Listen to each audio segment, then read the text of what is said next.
Hammaga assalomu alaykum do'stlar. Yana sizlar bilan Sardor Svashik.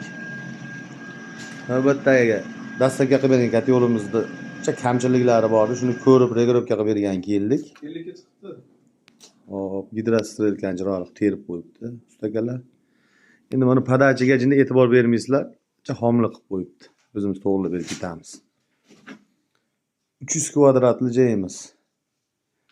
24 ta batareykasi bor ekan. 80 kvadrat topli poli bor ekan. Xudo xolasa katta yo'limiz cho'tki ishlayapti. Garilkamiz hozir gradusga chiqib o'chirdi. Ko'tarib yuboraymi?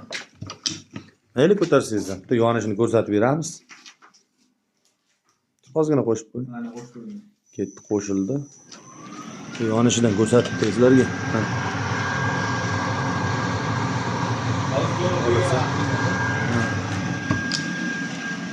Bunkerimiz 150 kilo ko'mir oladi. 130 talik ventilyator bilan jihozlangan. Двойной reduktor 0.37 kilovat motor bilan ham jihozlangan. Kimga shunaqa xizmatlar kerak bo'lsa, pastda nomerlar qoldiramiz, aloqaga chiqaverasizlar. Sog' bo'linglar, salomat bo'linglar.